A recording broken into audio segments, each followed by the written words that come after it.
Sanjo Uzumaki Naruto. 1999. L'acclamé et controversé Stanley Kubrick est mort quelques mois plus tôt. Les Red Hot Chili Peppers, eux, écrasent la concurrence avec leur album Californication, tandis qu'un certain Eiichiro Oda fait faire escale à ses Mugiwara dans une ville où en gros tout commence et tout finit, enfin je sais pas, un truc comme ça. Mais surtout, un tout petit film de rien du tout, Matrix, va bousculer la façon de penser une histoire et ses scènes d'action, en puisant abondamment dans, tiens donc, l'animation japonaise. Mais c'est quoi ça ? C'est dans ce contexte qu'un jeune mangaka de 24 ans, dans son tout petit appartement tokyoïte, s'apprête à révolutionner la bande dessinée pour toujours.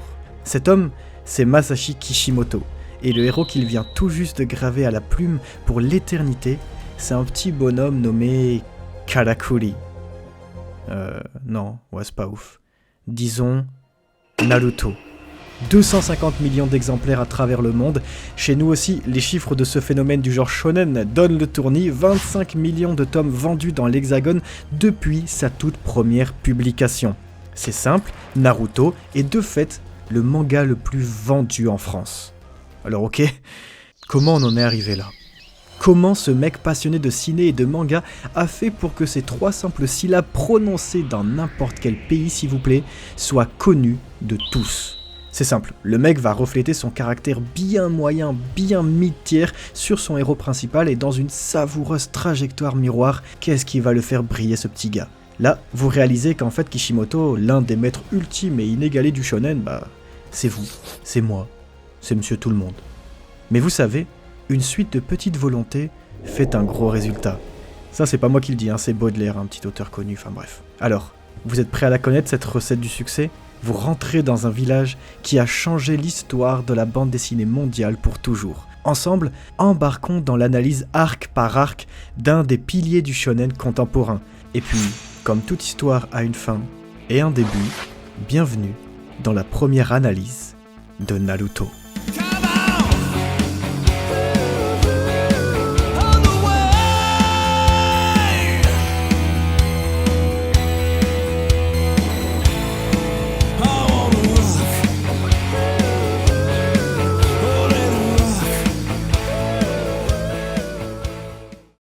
Kono この番組はご覧のスポンサーの提供でお送りします。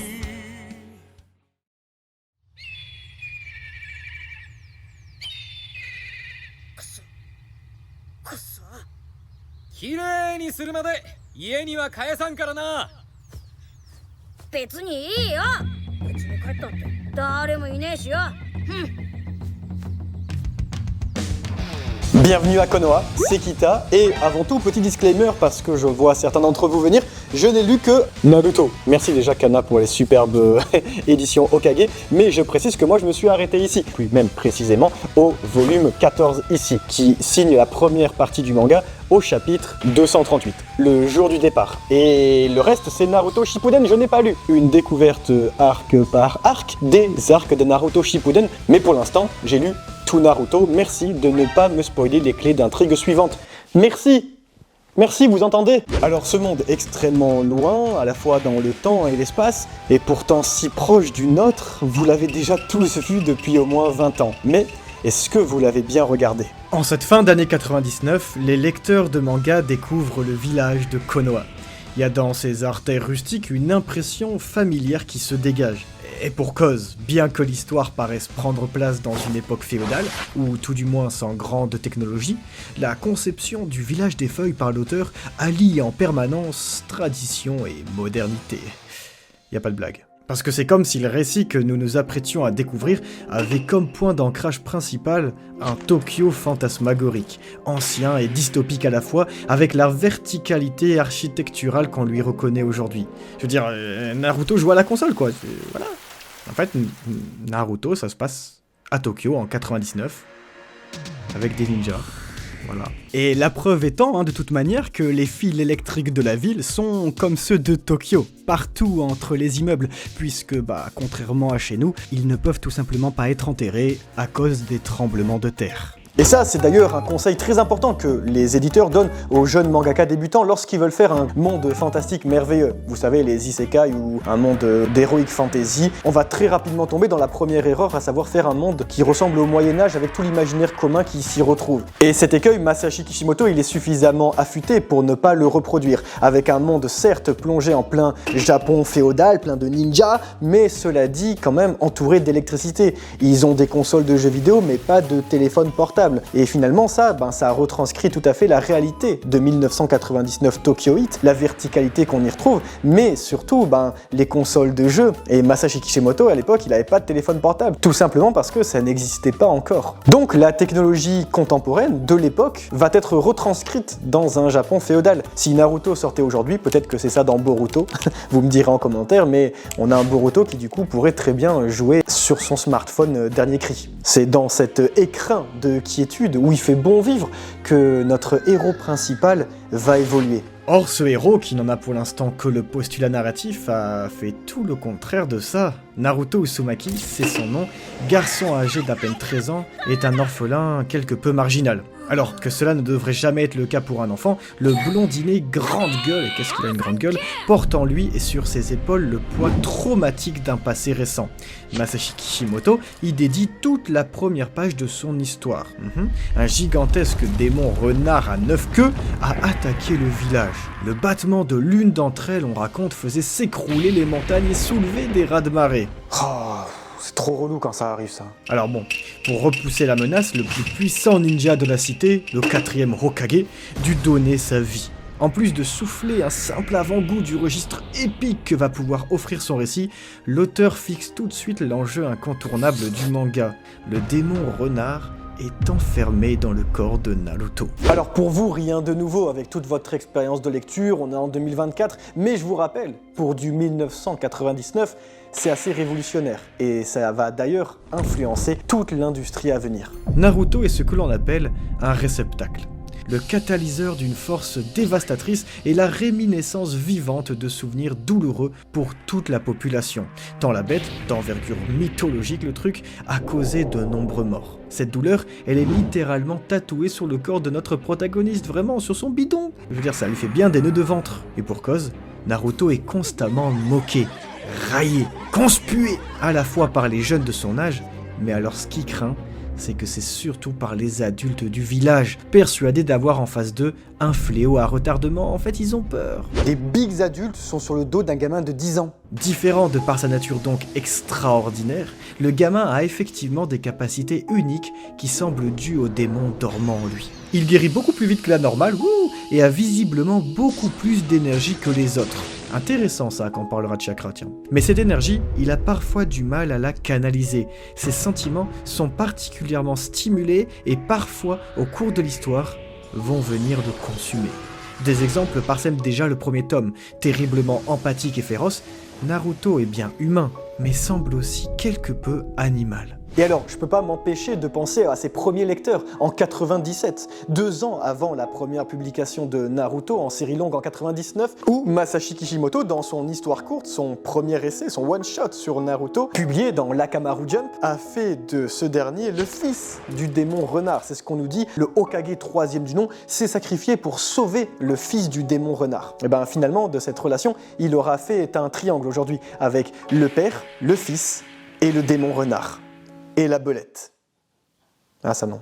Comme souvent dans les récits hérités du voyage du héros de Joseph Campbell, la malédiction d'un trop grand pouvoir tend à devenir en fait la bénédiction de ce même savoir. Pour l'heure, bon, on va pas cramer les étapes, c'est plutôt une dualité continue qui participe aussi à nourrir les démons intérieurs du protagoniste.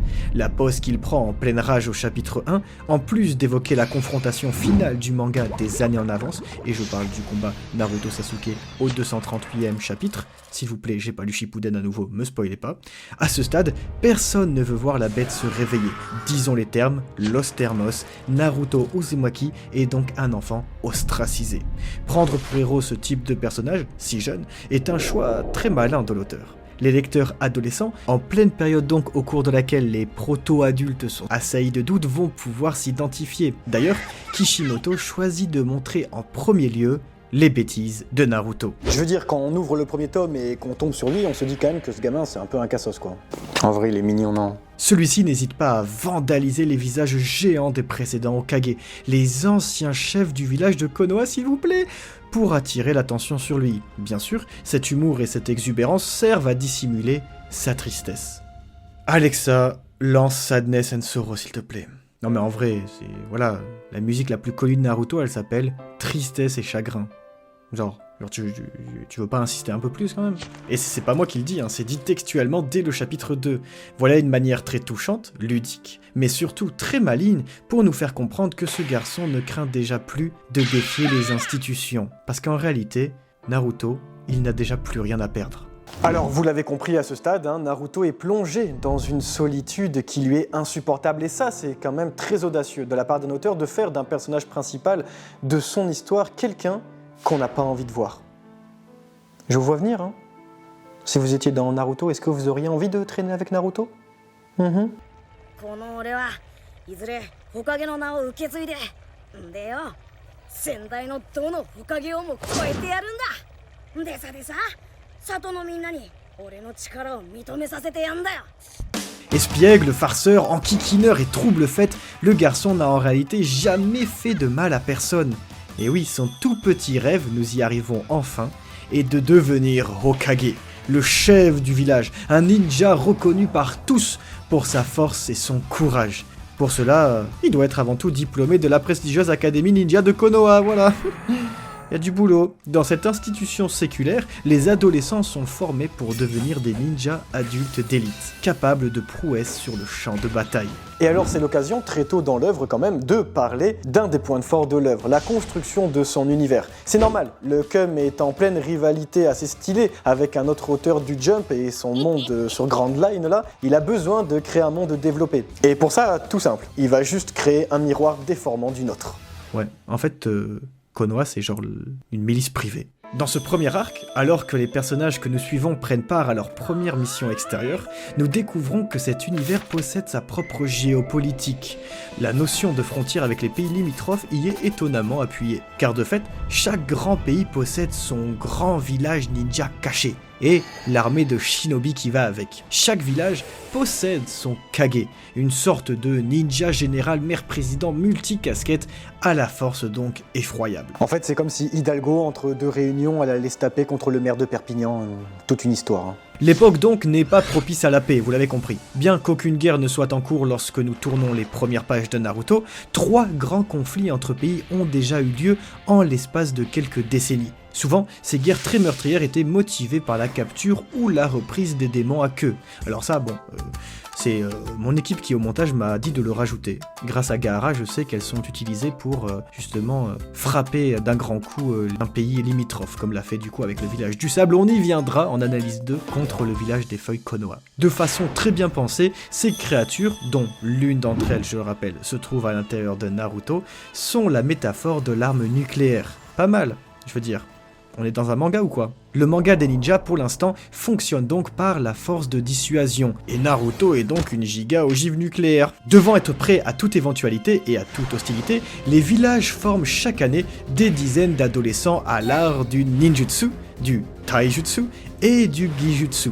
Et alors c'est là que vous êtes en train de comprendre qu'il est difficile d'évoluer dans cette société quand on a du mal à maîtriser le chakra. Oui, Nen, Ki, Haki, voici l'énergie ésotérique qu'a choisi Kishimoto pour alimenter les pouvoirs de ces personnages bien shonen, bien neketsu. Et Naruto sur ce terrain-là, vraiment, il a un BEP brouette, vraiment, il est éclaté sur le goudron. Lorsqu'on le découvre, celui-ci échoue pour la 3e fois à l'épreuve du diplôme. Je veux dire, le mec, on dirait moi avec le permis. Créer un clone viable de lui-même, c'est tout ce qu'on lui demande. Cette présélection, ultra stricte, peut très ironiquement être prise comme allégorie du monde de l'édition japonaise, y a pas de vanne, où le mangaka doit passer des concours et des concours et des concours et des sélections à n'en plus finir afin d'espérer pouvoir un jour peut-être développer sa propre série sur le long terme. Les déclarations ambitieuses et quelque peu saoulées de l'aspirant ninja doivent bien faire écho au début de Masashi Kishimoto dans le Jump, période où les auteurs peuvent parfois se sentir bien seuls et où surtout, une seule erreur signe la fin. Mais alors, Comment est-ce qu'on se sent légitime quand on se sent si seul? Comment est-ce qu'on peut avoir confiance en soi, faire le bien autour de soi lorsqu'on n'a personne pour nous guider, lorsqu'on n'a personne pour nous reconnaître en tant que personne? Naruto, il conjugue tous ces problèmes chaque matin quand il se lève, et toutes ces questions, il se les pose chaque jour. Les autres Kums autour là, du village des feuilles, ils voient pas Naruto comme un mec, comme un petit bonhomme, ils le voient comme un démon. Bande de gros Voilà les questionnements qui, sans aucun doute, imprégneront les futures aventures du manga. C'est LA philosophie qui parcourt les pages de ce récit shonen. Reconnaître, c'est avant tout regarder l'autre. Et le premier à poser un regard de compassion sur l'enfant terrible, c'est Iruka Sensei, son professeur, tandis que le piège tendu par le traître Mizuki semblait avoir une issue funeste. L'enseignant, adulte mais orphelin lui aussi depuis que ses parents ont été tués par le démon renard, tiens donc, parce que Naruto détient dans son bidou, et voyant comment le raté redouble d'efforts pour triompher des mêmes épreuves qu'il a pu endurer dans sa jeunesse, affirme haut et fort qu'il est un ninja du village de Konoha. Il est Naruto Uzumaki. Et en nommant, vous savez, on fait exister. À cet instant alors, la quête héroïque du protagoniste pouvait commencer. Maintenant qu'il est plus seul, et qu'il s'estime enfin, Naruto peut littéralement se prolonger. Dans un bel écho psychologique et narratif, ce dernier utilise alors une technique interdite qu'il vient d'apprendre par des efforts acharnés. Le multiclonage. Au total, 100 clones de niveau supérieur viennent facilement à bout de son premier ennemi, un jutsu qui sera par la suite la marque de fabrique du ninja excentrique. Ironique pour celui qui se sentait si seul, ou peut-être que rien n'est laissé au hasard. Mais surtout, cet exploit illustre l'un des leitmotifs les plus importants de tout le manga. Quand on veut, on peut. Au fil de cette évolution primaire, dirons-nous, Naruto portera ses convictions aussi fièrement qu'il porte le bandeau au motif de Konoha sur son front, cette feuille-là. Stylé. Signe distinctif des ninjas officiels. Il les portera donc pour qu'on le reconnaisse à sa juste valeur, mais aussi pour tous ceux qui, comme lui, errent dans les ténèbres de la solitude. Bon, fait assez rare pour le noter, surtout pour l'époque, Naruto est certes tête brûlée comme tout bon héros de Shonen Neketsu, mais il est également assez avisé, réfléchi, sous une certaine mesure. Au début, Kishimoto va insister, notamment avec le petit personnage de Konohamaru, qui va permettre à Naruto de devenir cette figure de mentor, comme Sensei Iruka avant lui, et pourtant c'est pas quelque chose que Kishimoto va décider d'élaborer au fil de ses pages. Cela dit, pour l'époque, et même encore aujourd'hui, c'est assez rare de le voir. Ainsi, très vite, une relation est nouée avec le jeune Konohamaru, petit-fils du Hokage, troisième du nom. Konohamaru, à l'inverse de Naruto, est prisonnier, lui, de son statut d'enfant privilégié. Lui aussi ne se sent pas exister. Lui aussi se sent seul. En l'épaulant et en lui apprenant sa première vraie technique ninja, et ce alors qu'il vient tout juste de sortir de l'académie, notre héros assure à l'enfant que la route est longue et qu'il n'y a pas de raccourci, mais que son tour viendra. Un altruisme désarmant qui opère également lors de la toute première mission de Naruto. En effet, son groupe doit escorter Tazuna, un charpentier au pays des vagues. Ok. しかしわかりませんね。相手は忍びすら使う危険な相手。なぜそれを隠して依頼されたのですか？波の国は超貧しい国で大名すら金を持っていない。 Sur place, il doit achever la construction d'un pont. Et ça, le pont, vous allez voir, c'est pas un hasard. Un pont donc qui fait l'objet d'un réel enjeu économique. Car le projet, s'il devait aboutir, bloquerait les plans d'un certain Gato, homme d'affaires cruel et mafieux. Oui, Gato. Ça vous rappelle peut-être la mafia sicilienne. Normal, ça vous rappelle Mario.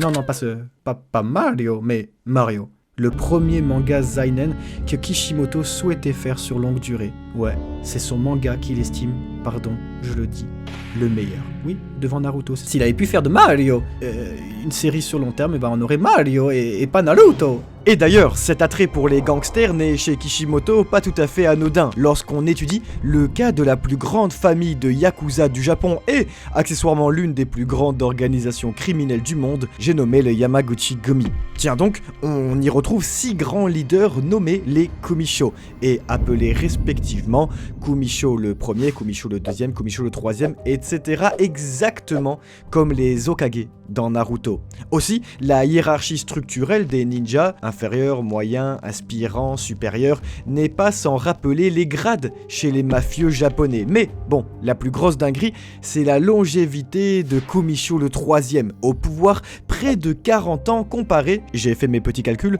à 20 en moyenne pour ses confrères, rappelant directement Sarutobi Hokage le troisième. Mais le plus fou, c'est que Kumisho, le quatrième, n'a été au pouvoir que 2 ans. C'est le seul à être mort prématurément dans un conflit. Ouais, plus de doute, Kishimoto et la mafia ne font qu'un. C'est en Italie donc, au pays des vagues, que Naruto rencontre Inari, le petit-fils du constructeur.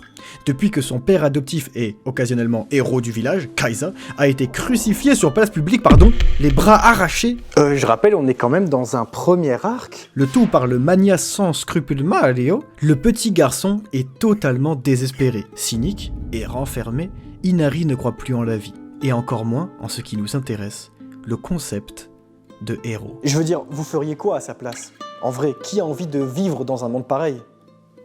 Bon, peut-être un peu moi quand même, mais ouais, voilà. Entre les deux hommes blessés par la vie, le courant ne passe pas très bien. Difficile de comprendre la perte de quelqu'un en même temps quand nous n'en avons jamais vraiment eu.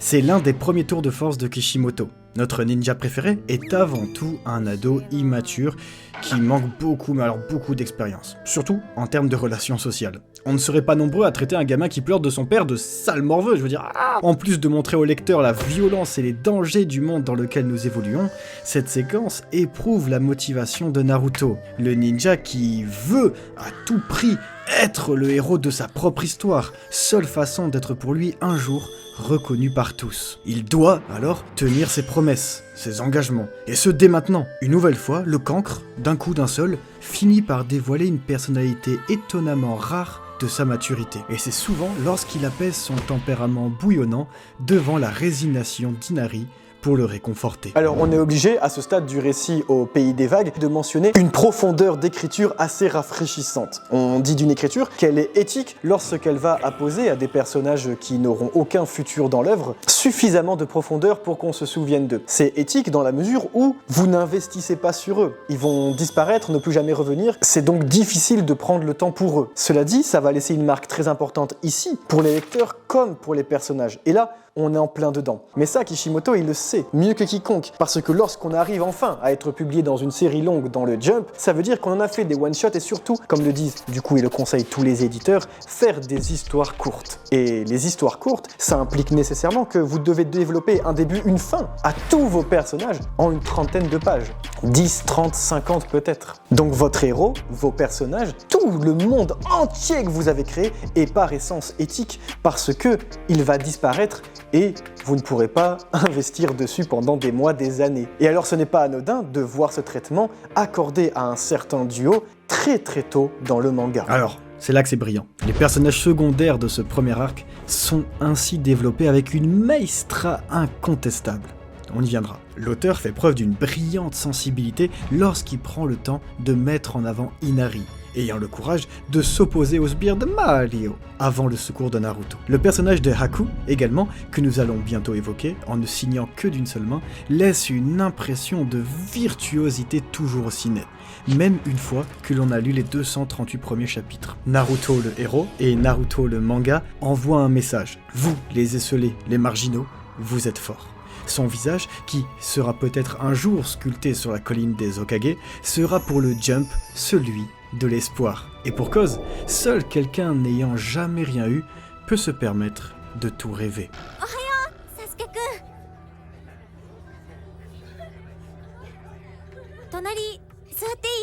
Maintenant que le personnage principal est diplômé, il rejoint 2 autres camarades avec qui il formera pendant des années sûrement une escouade. Dans le monde shinobi, tous les villages fonctionnent ainsi. Finalement, à la guerre, mieux vaut avoir le nombre que la force. Oui, j'ai lu Kingdom. Et donc à avoir des unités synergiques plutôt que des loups solitaires. Naruto, garçon marginal déjà peu doué on l'a vu pour le social et les mondanités, va devoir évoluer avec l'un de ces loups que rien n'émeuve ni ne stimule, si ce n'est le sang. Ce garçon, c'est le loup malicieux, j'ai nommé Sasuke Uchiwa. Dès le premier tome, la dualité entre les deux personnages est nette. Et ça, c'est le signe d'un architecte, croyez-moi. Combattant balourd vêtu de orange, non vraiment on dirait il a un des pulls de Malcolm, génie lunatique drapé de bleu, la tour graphique des deux personnages n'est pas sans rappeler deux Saiyans de rangs différents. Faut-il le préciser pour un auteur de cette époque, mais Masashi Kishimoto est également un très grand fan de Dragon Ball. Contrairement au ninja espiègle, Sasuke a déjà tout. Et vas-y que le mec est archi frais, en plus ouais, les cheveux impeccables, il écoute du Evanescence, toutes les meufs sont là, ouloulouloulou. L'archétype du personnage cool que Kishimoto dira dans une interview en 2009 avoir eu beaucoup de mal à concevoir. De son propre aveu, il s'est d'ailleurs inspiré du personnage de Hiei. Dans le classique de Yu Yu Hakusho, d'ailleurs on y reviendra sur l'inspiration de Togashi, un épéiste solitaire et taciturne possédant un œil maléfique. Alors que Naruto parvient tout juste à utiliser un ou deux jutsu, Sasuke est déjà capable de maîtriser le katon, technique traditionnelle de son clan. Et en plus de très haut niveau, je veux dire, même Kakashi, il est étonné, il est là. Évidemment, Kishimoto n'oublie rien. Il saura nous montrer comment le prodige s'est entraîné, non sans mal, pour parfaire sa boule de feu. Et cela en temps voulu, hein, on n'y est pas. C'est dans la 4e analyse. Mais à ce stade de l'histoire, il est clair que les deux apprentis shinobi seront des rivaux. Toutefois, ils sont bien plus proches qu'ils en ont l'air. Lors d'une scène de présentation devenue culte sur les toits de Konoha, Naruto réaffirme son ambition. Sasuke, lui, peu loquace, ne voit aucun avenir pour lui. Il n'affiche qu'un seul désir. Tuer un certain homme. La séquence est glaçante. Il faut dire qu'un homme qui n'éprouve que de l'aversion, que du mépris, que de la haine pour un autre, affiche un regard extrêmement froid et cruel. Les deux aspirants guerriers ont l'air d'avoir eu un point commun, une vie difficile. Mais, et c'est là que c'est fort, leur façon d'avancer diffère complètement. Naruto camoufle sa tristesse derrière l'humour, ce gros saltimbanque, quand Sasuke, lui, plaque un masque de haine sur sa solitude, tel le loup malicieux. C'est simple, tout le reste les oppose. Naruto, enfant pourtant médiocre, subit un traitement spécial par les autres citoyens du village en raison de sa nature, alors que Sasuke, génie spécial acclamé par les autres, ne perçoit ses mondanités que comme un monticule de banalités sans importance. Il apparaît comme évident que les deux personnages vont suivre des trajectoires aux courbes inversées, et il est brillant d'observer comment l'auteur va instaurer cette relation de façon fluide et subtile sur le long terme. On est quand même sur une longue série. Des courbes néanmoins connexes et sinusoïdales, s'influençant donc l'un l'autre, car leur amitié conflictuelle au cours du récit sera bien sûr éprouvée, proportionnellement à l'estime qu'ils ont l'un pour l'autre. Mais ça, c'est sans se le dire. Et oui, si je vous disais que le mangaka, en réalité, vous avait tout annoncé. Ouais. Je vois pas beaucoup de monde en parler, d'ailleurs, hein, si c'est pas, même pas du tout, mais le baiser entre Naruto et Sasuke va symboliser toute la relation fuyante à venir. Et c'est très intéressant puisque c'est fait avec une touche de petit humour, parce que dans un manga shonen neketsu fait pour garçons adolescents, lorsque justement on n'est pas attiré par les garçons, on va trouver ça un peu « Oh, beurre que les filles s'embrassent alors que bon, il devrait embrasser Sakura quoi ». Non, non, non, non, non. C'est bien plus intéressant comme ça.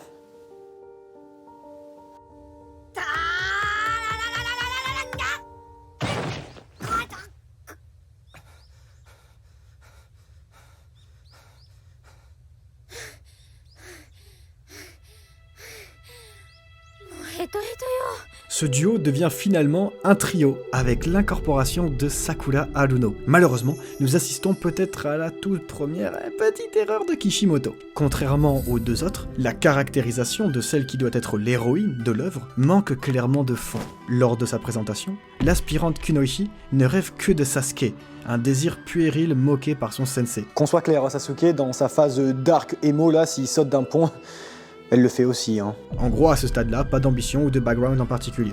Même si elle a le mérite d'être la porte d'entrée vers l'expression des élans amoureux, rares dans un shonen et donc un manga pour garçons. Sakura fait un petit peu légère. Cela lui fera défaut longtemps, car au lieu d'évoluer pour elle, elle va, ou plutôt son auteur, petit à petit confondre ses sentiments pour Sasuke et sa raison d'être ninja. Et ça, moi jamais. Vis pour toi, j'ai envie de dire. Vis ta vie la tête haute, Historia, ok? Faible au départ parce que le genre littéraire l'exige, elle est donc prédisposée à être la tête pensante de l'unité. C'est donc elle qui explique diégétiquement, comme extra-diégétiquement, les bases du monde des ninjas à Naruto, mais aussi aux lecteurs adolescents de 15 ans là, Les gamins qui aiment les mangas, là. Pour autant, soyons critiques et soyons justes, Kishimoto va arriver à redresser le tir de son personnage aux cheveux couleur cerisier. En effet, il décide de faire d'elle la meilleure pour malaxer et donc maîtriser son chakra. Cela en est presque humiliant pour ses homologues masculins, surtout lorsque leur sensei affirme que des trois, elle est la plus proche du titre de roi des pirates de Hokage. Elle a tellement d'avance que cela permet à l'auteur de lui faire travailler le pan désormais le plus attendu d'un personnage féminin dans un shonen, son empathie pour autrui. Tandis que les deux clowns, eux, continuent de chuter de leurs arbres là. Elle peut évoluer auprès du client et montrer que dans un monde shinobi, le ninja a une vocation militaire certes, mais aussi politico-sociale. En quelques cases seulement, cette emphase est formidable pour l'époque, presque précurseur. Dommage que le chemin de Sakura n'arpentera que trop rarement cette voie. Vient alors, je dirais même last but not least, le tour du mentor, du professeur, je dirais même du sensei. J'ai nommé Kakashi Hatake. C'est le guide, le garde-bouclier de cette unité de jeunes ninjas en devenir. Et pour que le lectorat en prenne pleine mesure de l'importance de ce gars-là, Kishimoto va utiliser une des techniques Nindo interdites les plus efficaces du monde mangaka. J'ai nommé le contraste. Regardez-moi ce bandeau, regardez-moi cette carrure, forcément que ce personnage-là va apporter une différence énorme avec les ninjas qu'on a vus précédemment. Pour le moment, dans un monde ninja, c'est le tout premier qui ressemble vraiment à un putain de shinobi. Ya Shokun, ohayo. いやー、黒猫に目の前を横切られちゃってな。なんだ。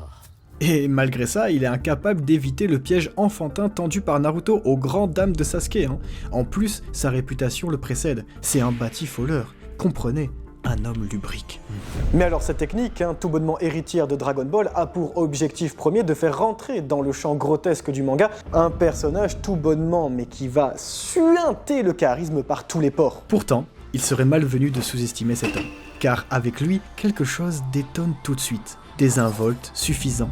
Fatigué avant même d'avoir commencé, Kakashi est moqué par ses propres élèves. Mais le lecteur, lui, sent par la mise en scène du mangaka qu'il est totalement maître de sa situation. Le sensei ne fait pas dans l'esbrouf. Lorsqu'il se présente à l'escouade, il ne raconte rien. Des rêves pour l'avenir, il n'en a pas beaucoup. Cela semble être une caractéristique de ceux ayant connu les erreurs du champ de bataille.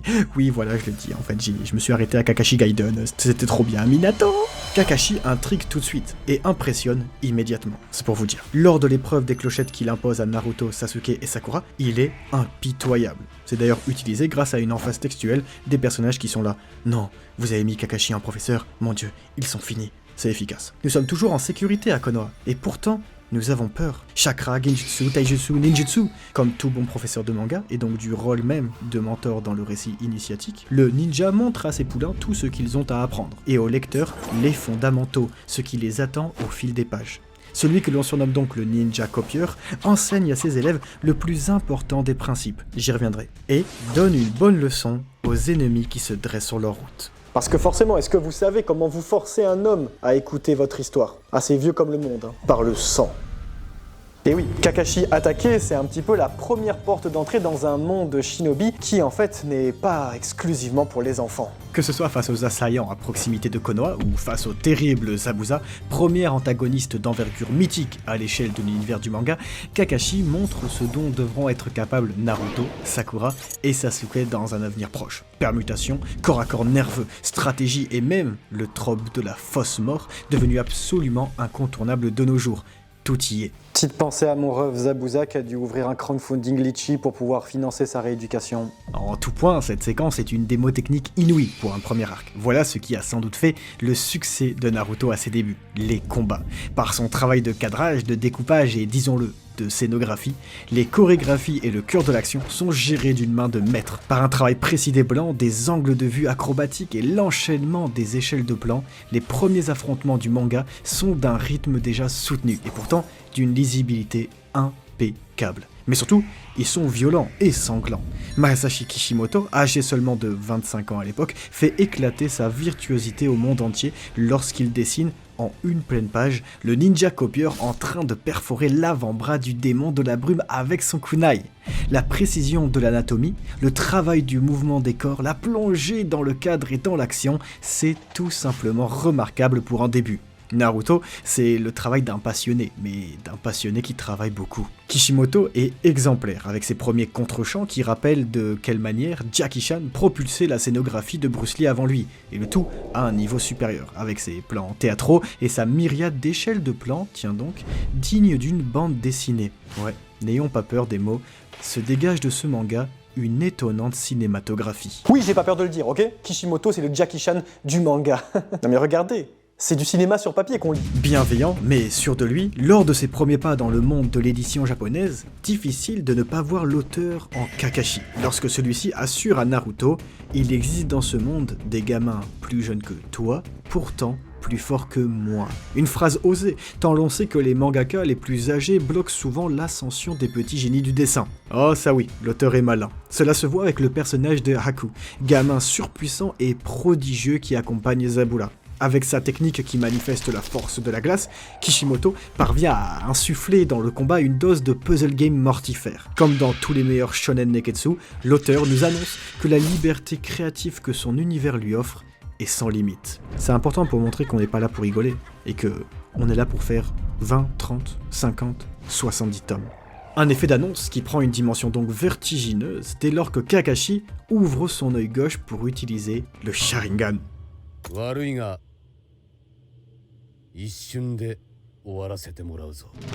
Avec cette pupille écarlate unique, extrêmement graphique, qui décuple la force de l'utilisateur, ses réflexes, sa vitesse et ses capacités, Kishimoto va pouvoir offrir en un regard, lors d'un combat, plusieurs niveaux de lecture. En effet, cet œil, propriété génétique du clan Uchiwa, donc Sasuke, pourtant utilisé par Kakashi, créant au passage un gigantesque mysticisme, se manifeste en fonction des émotions du ninja, ce qui va brillamment illustrer les émotions des personnages concernés dans l'action. Oui, nous sommes en présence de l'une des meilleures idées de mise en scène dans toute l'histoire du shonen manga. Mais quels yeux! Si je vous jure, j'ai trop le seum de pas avoir joué à Naruto dans la cour de récré. Après tout, ne dit pas-on que les yeux sont le miroir de l'âme? En tout cas, nous comprenons très vite que chaque combat aura sa propre mécanique à décoder, sinon c'est la mort. L'implacabilité du destin, Sasuke est d'ailleurs tout proche d'en faire les frais face à Haku, lorsqu'il se sacrifie pour sauver Naruto. Quoi? Comment ça? Un protagoniste meurt dans le premier arc? Sans le savoir, le shinobi vagabond venait de créer l'un des meilleurs duos du manga contemporain. Merci à toi le boss. Et petite anecdote, est-ce que vous savez à quoi pense Sasuke aux portes de la mort? Eh oui, à son baiser avec Naruto. Quelle meilleure preuve pour montrer que cette métonymie symbolique allait refléter toute la suite du manga. Ou peut-être il est juste amoureux. En plein dans le tumulte du pays des vagues et au cœur de son épée brouillard, Masashi Kishimoto aura pourtant offert un aperçu très clair au lecteur de ce qu'il trouverait en ouvrant un tome de Naruto. Choix de mise en scène, personnages creusés, conventions graphiques et plastiques, message de l'œuvre. L'auteur déploie un premier arc d'une densité et d'une qualité rarement égalée pour un lancement de série longue. Nous n'en sommes qu'au début, mais Naruto a déjà plusieurs fois éprouvé son ambition. Ce n'est que le 34e chapitre, il n'a que 13 ans, mais le porteur du démon renard emprunte déjà sa voix singulière du ninja. Et alors forcément, je ne vais pas revenir sur tous les thèmes qui déjà débordent d'encre sur le manga, altruisme, persévérance, dépassement de soi-même, entraide. On est dans un shonen neketsu, c'est sûr. Mais après tout ce temps, est-ce que vous savez vraiment de quoi parle Naruto? Et oui, depuis le début de cette vidéo, il y a bien un terme que je me retiens de prononcer précisément. Car ce premier arc du manga illustre le rôle moteur que jouent les ninjas dans le monde shinobi. Éducation, défense militaire, transmission d'informations, garantie d'un commerce sécure et prospère, la géopolitique de Naruto fait des ninjas de la chair à canon, prêtes à se sacrifier pour un intérêt plus grand. C'est là la grande leçon qu'a voulu enseigner Kakashi en tout premier à ses élèves, lors de l'iconique test des clochettes. C'est via donc un procédé dramaturgique terrible que l'auteur, et donc le sensei, n'offre que de sésame pour 3 élèves. Kakashi, le ninja copieur, ne veut ni d'une escouade froide ou même d'une unité pragmatique. Non, lui ce qu'il veut, c'est une équipe. Car, dans le monde des ninjas, ceux qui ne respectent pas les règles et transgressent les lois sont considérés comme des moins que rien. Mais ceux qui ne pensent pas à leurs compagnons sont encore pires. À retenir ça. À graver même. sur une tombe genre. Cela semble très important pour le sensei, que l'auteur dessine en page de couverture du chapitre 16. Dans ce qui pourrait être une très belle préfiguration, nous voyons la photo de notre bande de rigolos à côté de son ancienne unité à lui. Parce que, comme je vous l'ai dit précédemment, mais le personnage de Kakashi peut être perçu comme une transposition, en fait, du mangaka timide. En effet, dès le chapitre 7, au tout premier tome, Kishimoto se dessinait avec ses assistants. Et alors bon, outre l'humilité habituelle des Japonais, on retrouve toutefois ici encore une déconstruction de la politique de l'auteur. C'est le seul mec de dos et tous ses assistants sont de face. C'est ses assistants. On a là une véritable mise en abîme de son travail éditorial et un écho narratif. Comme ces jeunes shinobi aspirants dans un monde aussi concurrentiel, qu'il s'agisse des ninjas ou alors de l'édition japonaise, Kishimoto le sait, l'équipe est plus importante encore même que la politique de l'auteur. Alors, Naruto est un boulet, Sakura se sent de trop, Sasuke est écrasé par son orgueil là, et pourtant, ce n'est pas grand chose de donner un peu de sa nourriture à un ami, non, d'échanger les conseils pour franchir les obstacles, personne, vraiment, même Sasuke finit par le comprendre, c'est pour dire, seul, on va plus vite, mais ensemble, on va plus loin. Kishimoto, lui, il a l'air de voir très loin. Le premier color spread dévoile déjà les liens entre les trois jeunes ninjas et les invocations de crapauds, serpents, limaces. Mais il avait sans doute déjà une idée derrière la tête, le bouguin. Cependant, aussi clair que cela puisse nous sembler, dans le lore shinobi, c'est loin d'être toujours le cas. Connaissant la nature dangereuse des missions ninja, nombreux sont les villages à les considérer comme dispensables, sacrifiables. Zabuza et Haku, les deux premiers antagonistes de l'œuvre, illustrent cela parfaitement. Haku est un monstre de puissance aux doux traits androgynes, qui se bat donc pour la personne qui compte le plus pour lui. Zabuza, maître sanguinaire qui a massacré tous ses camarades lors d'un examen de son village, mais qui a pourtant été le seul à prendre soin de lui après la mort de ses parents. Ok, waouh. Sérieusement, dans un moment suspendu, il faut qu'on parle un petit instant de sa première interaction avec le héros principal de l'histoire.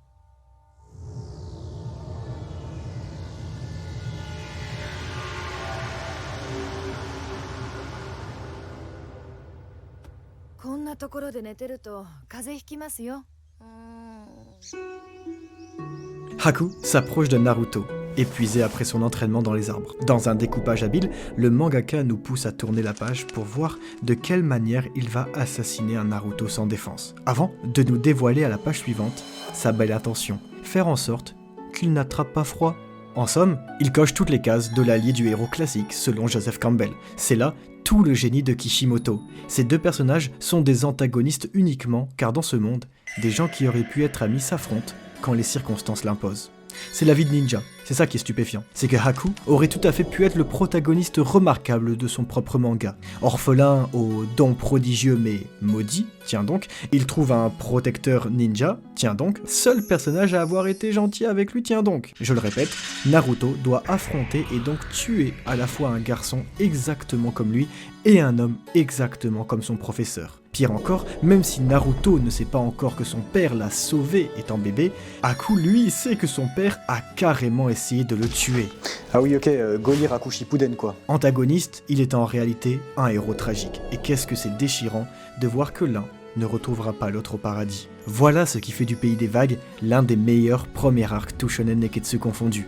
Un gentil et un méchant qui n'emportent que le titre. Uniquement parce que nous lisons Naruto. Quelque chose cloche finalement dans ce monde de shinobi. Sasuke et Zabuza, aux portes de la mort, sous la neige, le comprennent. Sakura, qui récite en pleurant la règle d'or qu'un ninja ne doit jamais pleurer, le comprend. Kakashi, lui, a pu le comprendre au bout d'une décennie d'expérience. Mais celui qu'il a toujours ressenti, car toujours éprouvé dans sa chair et dans son cœur, c'est Naruto. C'est pour cela qu'il est le héros de l'histoire, l'éternel orphelin sans relation. Un jour, il sera Hokage et changera tout ça. Il est là, le message du manga. Pour prendre confiance en vous, faites confiance à l'autre. Que ce soit entre les pays, entre les villages, entre un maître et son poulain, d'une rive à une autre, ou entre deux amis, le rôle, non, la mission du ninja, c'est de créer des liens.